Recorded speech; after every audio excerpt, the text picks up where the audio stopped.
लग्नानंतरचे प्रेम भाग 33. धनश्री, सॉरी, माझं चुकलं, मला माहीत नव्हतं. तुझं दुसऱ्या कोणावर प्रेम आहे ते. प्लीज प्लीज धनश्री, मला माफ कर ना.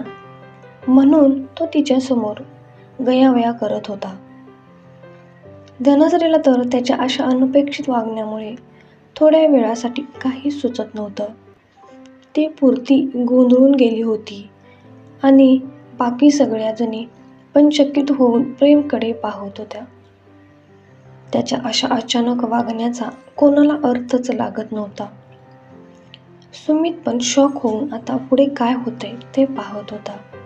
सगळेच त्याचं वागणं पाहून स्तब्ध झाले होते. धनश्री स्वतःला सावरते पटकन तिथून पुढे चालू लागली. प्रेम अजून पण तिला माफ कर म्हणून तिला विनवणी करत तिच्या पाठीमागे चालत होता. थोडं बाजूला उभं राहून किशोर हा सर्व प्रकार पाहत होता. त्याला पण अशा वागण्याचा अर्थ लागत नव्हता. पण धनश्री त्याच्याकडे लक्ष न देता सुमितला बाय करून क्लासरूममध्ये निघून गेली. वर्षा, राशी, मनीषा पण तिच्या पाठीमागे गेल्या. किशोर मात्र आहे त्या जागेवर उभा राहून या सगळ्या प्रकाराचा विचार करत होता.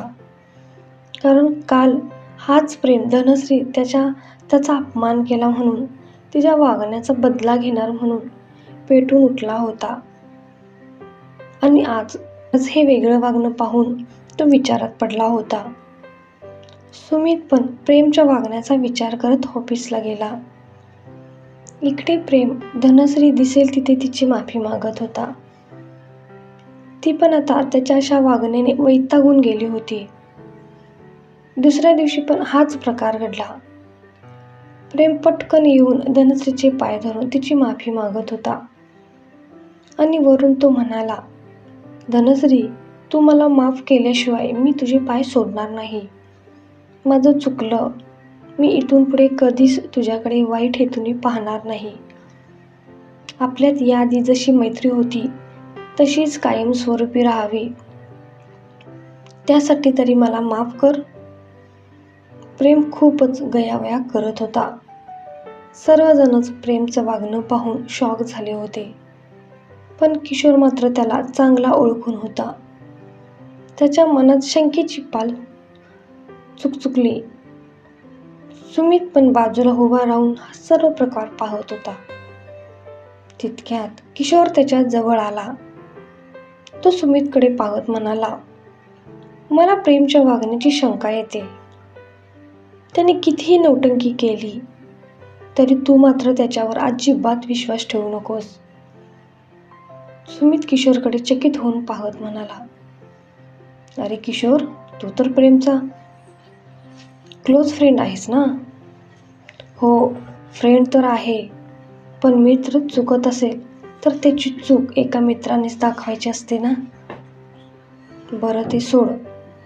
तू मात्र मी जे काही सांगितलं आहे ते लक्षात ठेव. आणि हो, मला तुझा मोबाईल नंबर दे. किशोर खरंच प्रेमला खूप आधीपासून ओळखत होता.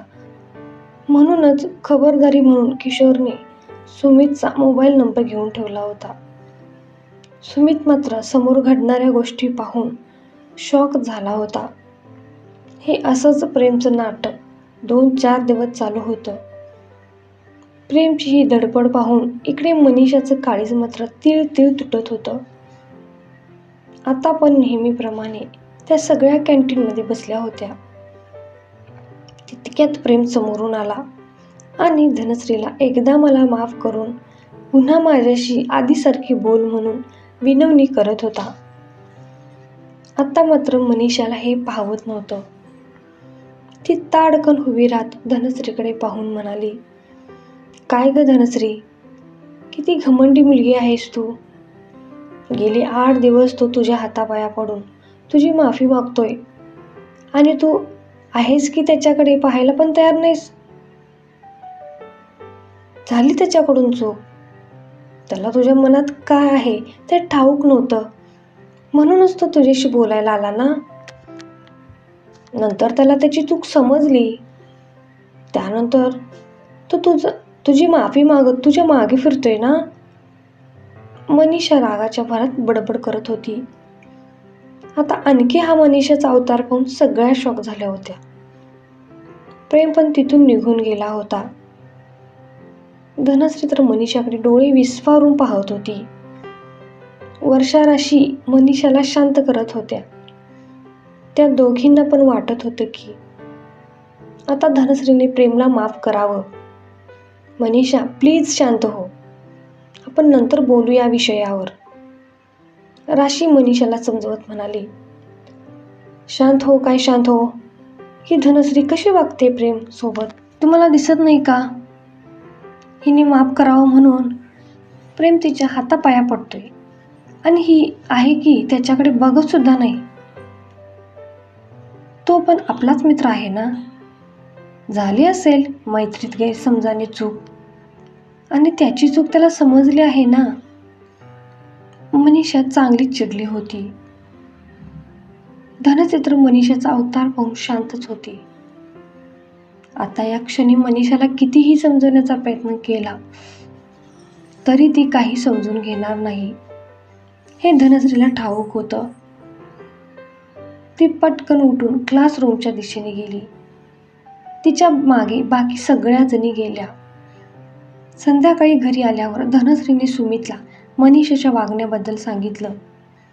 अगं धनश्री, मनीषाला प्रेम आवडतो, त्यामुळे तिला त्याची चूक कधी दिसणार नाही किंवा ती तसं मान्य पण करणार नाही. अरे पण सुमित, मनीषा खूप चांगली मुलगी आहे. मला पण तिच्या वागण्यावरून जाणवत होतं की तिला प्रेम आवडतो म्हणून. आणि याआधी मी प्रेमला खूप चांगला मुलगा समजत होते, पण त्या दिवशी तो माझ्याशी जो काही वागला तेव्हापासून तो माझ्या गेला आहे. तसं तर कोणालाही तुझ्या डोक्यात जायला वेळ लागत नाही आणि तुझ्या डोक्यात एखादी व्यक्ती गेली की मग त्याची खैर नाही. सुमित तिची मस्करी करत म्हणाला. झालास ना तू सुरू? धनश्री सुमितकडे पाहून मान डोलवत म्हणते. अगं धनश्री, एकदम त्याला माफ कर. तुझ्या मनात नक्की काय आहे ते त्याला ठाऊक नव्हतं. तुझ्या त्या सख्या मैत्रिणीसाठी, मनीषासाठी म्हणून तर त्याला माफ कर. सुमित धनश्रीला समजवण्याच्या सुरात म्हणाला. सुमितला पण प्रेमच्या वागण्याचा अंदाज लागत नव्हता आणि किशोरच्या बोलण्याने तो आणखीच कन्फ्यूज होता. पण या सगळ्याचा धनश्रीला खूप त्रास होतो हे ते पण त्याला दिसत होतं.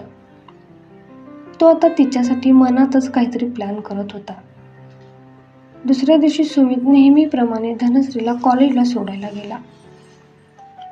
आज पण प्रेम धनश्रीसमोर हात जोडून माफी मागत होता.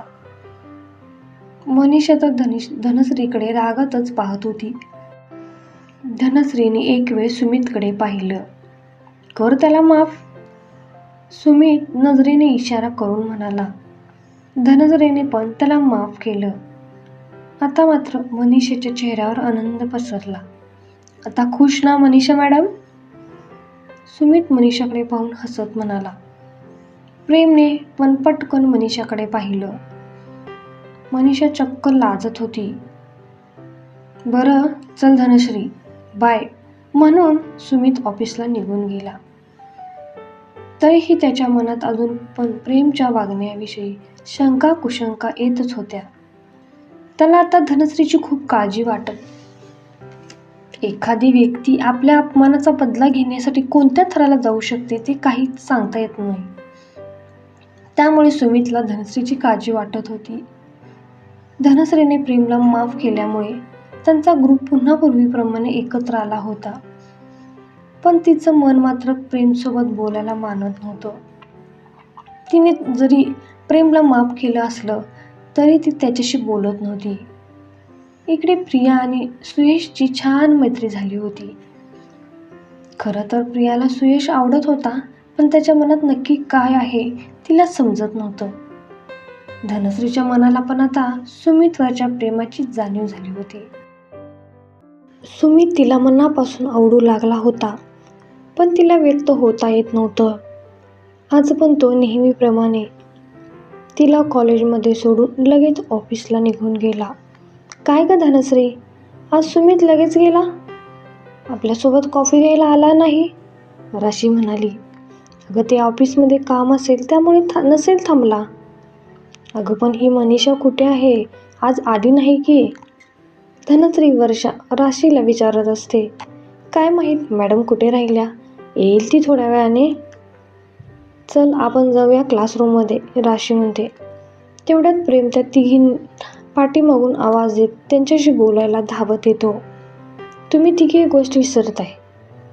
प्रेम त्यांच्या जवळ धापा टाकत म्हणाला. काय रे, आम्ही काय विसरतोय? वर्षा म्हणाली. धनश्री मात्र त्याच्याकडे दुर्लक्ष करून दुसरीकडे पाहत उभी राहिली. अगं वर्षा, आज मनीषाचा वाढदिवस आहे. प्रेम त्या तिघींना आठवण करून देत म्हणाला. अरे हो, आज मनीषाचा वाढदिवस. धनश्री पण आठवत तोंडातच पुटपुटत म्हणते. बरं ऐका माझं मी काय सांगतोय ते. प्रेम त्या तिघींकडे पाहत म्हणाला. हां बोल बाबा लवकर, ती बघ मनीषा येते. राशी म्हणाली. बरं एक काम करा, आता तिला कोणी विश करू नका. आपल्याला काहीच माहीत नसल्याचं नाटक करायचं आहे. मी तिच्यासाठी एक प्लॅन केला आहे. राशी, मी तुला दुपारी फोन करतो, प्रेम गडबडीत म्हणाला. तेवढ्यात मनीषा त्यांना जॉईन झाली. काय ग राशी, काय चालू होतं तुमचं? मनीषा सर्वांच्या चेहऱ्यावर नजर फिरवत म्हणाली. कुठे काय, तूच कुठे राहिली होतीस? तुझीच वाट पाहत होतो आम्ही. धनश्री म्हणाली. बरं चल लवकर, लेक्चर सुरू झालं असेल. प्रेमने सांगितल्याप्रमाणे त्या तिघी पण काहीच माहीत नसल्याचं नाटक करत होत्या. दुपारी कॉलेज सुटलं तरी अजून प्रेम राशीला फोन करून काहीच सांगितलं नव्हतं. राशी, तुमचं काय ठरलं ते मला फोन करून सांग. अगं आता एवढ्यात ड्रायव्हर काका येतील. धनश्री बोलत होती की समोरून गाडी आली. आज पण ड्रायव्हर काका नव्हते. आज सुमित तिला घ्यायला आला होता. सुमितला अचानक आलेलं पाहून धनश्रीच्या मनातला आनंद चेहऱ्यावर पसरला. आनंद लपवण्याचा वायफळ प्रयत्न ती करत होती. ओ हाय सुमित, आज अचानक, म्हणत राशी वर्षा गाडीच्या दिशेने गेल्या. हो आलो, तुमच्या मैत्रिणीला कुठेतरी डेटवर घेऊन जावं म्हटलं. धनश्रीने पटकन सुमितकडे पाहिलं. तो पण तिच्याकडेच पाहत होता. तिने लाजून आपली नजर खाली झुकवली. अरे वा, डेटवर? मग मी पण येणार तुमच्यासोबत, वर्षा सुमितकडे पाहत डोळे मिचकावत म्हणाली. तसं धनश्रीने वर्षाकडे चकित होऊन पाहिलं. काय, येऊ ना मग जीजू, मी पण? वर्षा तिची मजा घेत म्हणाली. चल, माझं काही नाही तू आलीस तर, पण तुझ्या मैत्रिणीला विचार आधी. सुमित पण वर्षाच्या बोलणीला दुजोरा देत म्हणाला.